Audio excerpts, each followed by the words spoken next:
এই যে মেয়ে, তোর রান্নাটা পড়ে যাবে। কি করুম মানে? যা চুরি, তোর খাবার যেটা তুই বসাচ্ছিস।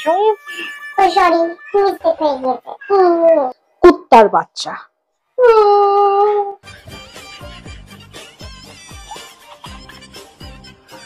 কি হয়েছে?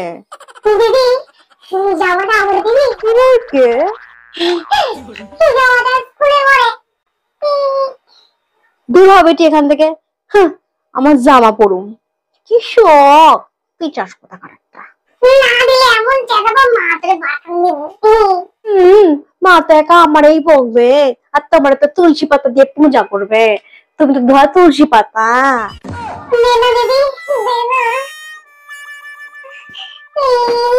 ওকে দিতে পারি, তার লোকে তোরে একটা আমার জন্য কাম করতে হবে। এই জা প্যান্ট গুলো রে তোরে 1 মাস ধুয়া দিতে হবে, পারবি? কি হয়েছে?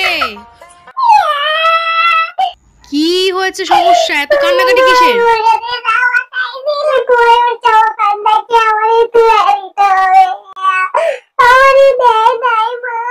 আমি আসছি, দাঁড়াতে মিশে থাকতে পারোস না। এবার আমি আইতাছি আর তোদের মুখে আচ্ছা করে লাথি ঝামা ঘষে দেবো। এবার নে মিলেমিশে খা তোরা। এবার জানোয়ার গুলো শুধু আমাকে জ্বালাবে। মা মাইরো না, আর করো না মা। কিন্তু বেশি শয়তান, তোর জন্য তো মা আরো বেশি মারবে। চুপ কর না।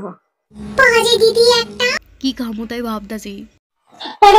দে, আমরা আর ঝামেলা করবো না। হ্যাঁ বোন।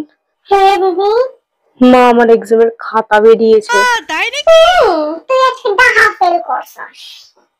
তা কত পেয়েছো বোনা? 0 নাকি A+ পেয়েছো? তোমার কাছ থেকে তো এর থেকে বেশি কিছুই আশা করা যায় না। মানে মা।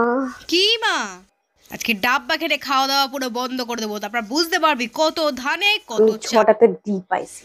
খুব ভালো। তোকে মেরে আলুর দম বানিয়ে দেবো।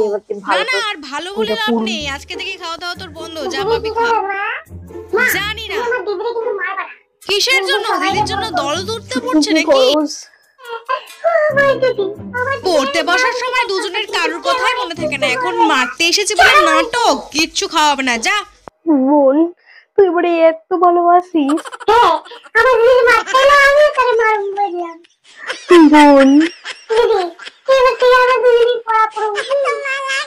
বোন বোন